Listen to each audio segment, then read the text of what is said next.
Thank you. With this, I think Dr. Rajendra Prasad has to go first.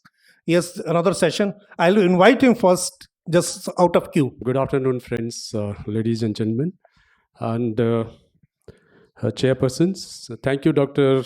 Vinod, for giving me this opportunity to be here with all of you in this beautiful evening. And the topic, what he has asked me to talk on is surgical refinement, incision, IOL placement with toric IOL and multifocal IOLs. We do not have any financial interest on the subject matter of this presentation. Friends, you know that in cataract surgery, almost 20% of the patients, they have astigmatism of more than minus or plus 1.225 diopter. And implantation of the simple spherical monofocal IOL lens require a distance near and astigmatic correction for clear distant vision along with the astigmatic correction. If you are coming across with the patient with the astigmatic problem with the cataract. So we have various options starting from the glasses, corneal surgery, post-op laser procedure or toric IOLs. But in our clinical practice, I think the toric IOLs gives you the best result out of any of these techniques. But the only thing is with toric IOLs, your surgical procedure or the surgical steps has to be very, very accurate, starting from the incision, marking of the IOL axis and placement of the IOL, your capsular axis, and each and every step has to be accurate and correct. Now, this particular case, what I'm trying to do is I'm marking the axis, and after the reference mark, which I have already done on the slit lamp. And this is what I do normally, because when I do a mark, I give a mark on the cornea also with a linear cut, which is visible then throughout the surgery, because many times this gentian violet mark would disappear during the surgery and when you are cleaning the anterior surface of the cornea.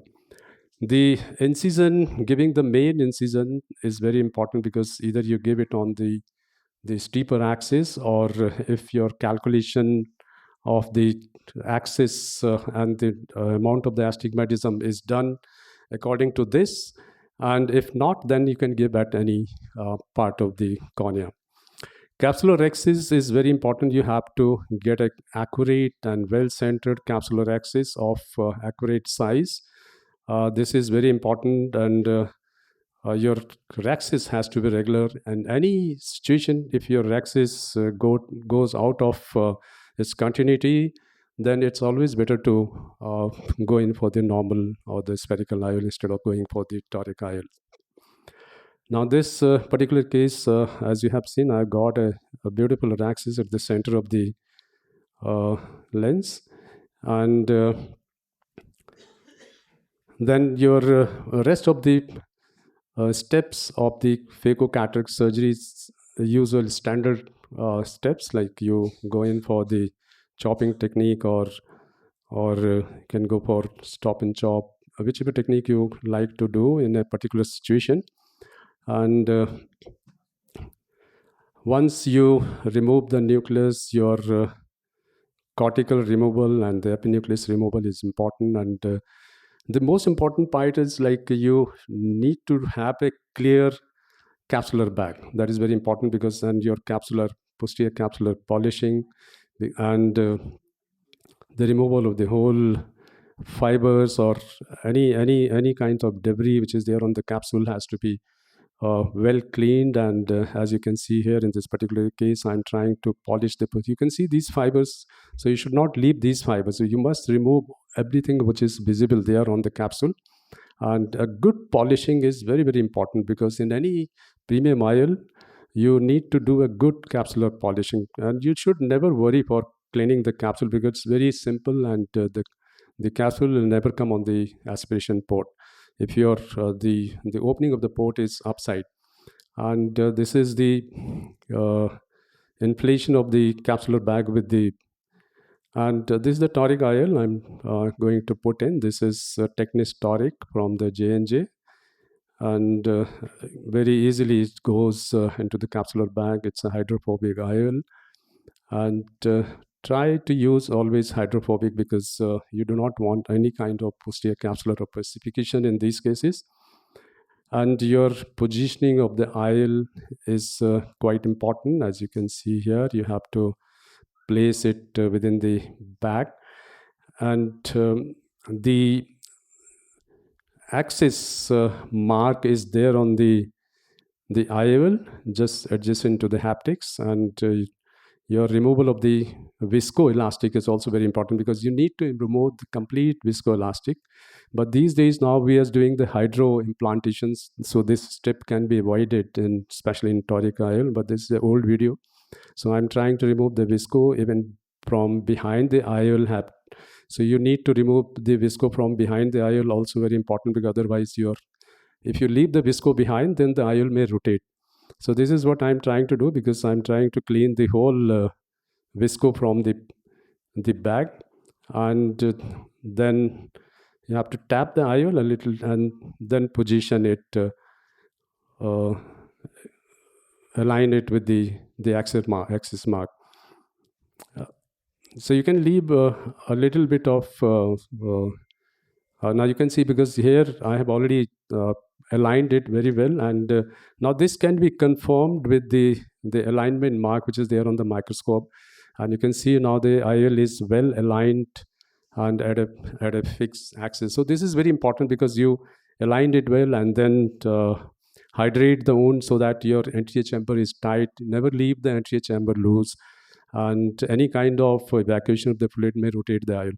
So these are the important steps in the surgery. And if you have to go in for the multifocal IOL, then you can use this multifocal toric IOL, because the patient now these days have started asking for the multifocality. And this is the multifocal toric IOL which I'm going to implant in this. But the rest of the steps are same. The only thing is, because if the patient is asking for the multifocality, then you can go in for the multifocal toric IOLs.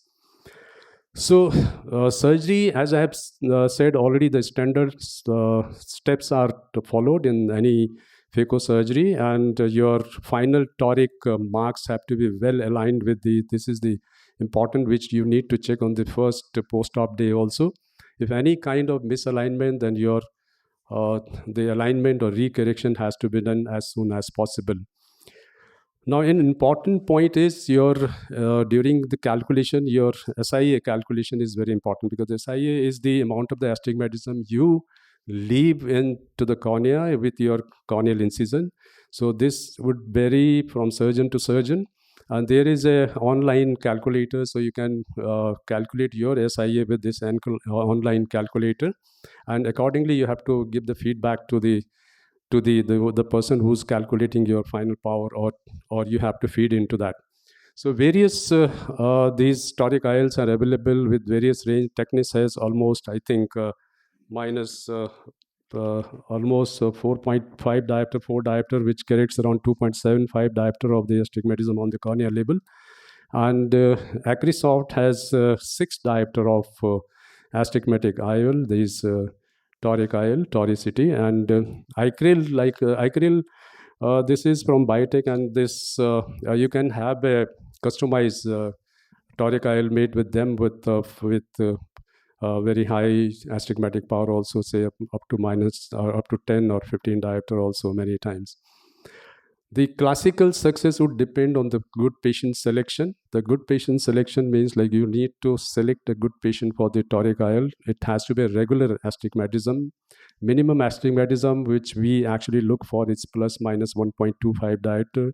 And your cataract surgery has to be uncomplicated. Pre-operative measurements of the astigmatic power is very important, which can be done with the keratometry. Like, you have various it's always better to do a multiple keratometry machines you can use if you have. Otherwise, a simple manual keratometry is also very good, because this gives a very good accurate result. The reason for that is because it's going to measure a little larger wider area of the cornea rather than these optical biometers or keratometers. This is how you can see here, because the manual keratometer measures almost 3.2 millimeter of the cornea, and this optical one would measure 2.5 millimeter. And you can use placido topography to measure the astigmatic power. And the important point is, like, you have to, because these days we are using the IOL calculator or the calculation formulas where you need to incorporate the posterior corneal astigmatism also, and this can be measured with the topography maps also. And the next important point is biometry, because I'm not going to speak on this because Dr. Vavikar is going to speak on this, so I'll just leave it. And IOL calculation formula, you have various formulas, but you need to look into the formula which fits into that particular patient.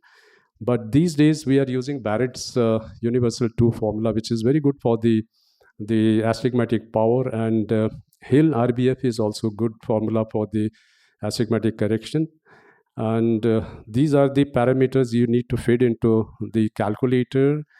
And before we calculate the axis marking, before we start the surgery, the axis marking is very important, because we need to do a good the reference mark on the cornea or on the sclera limbus.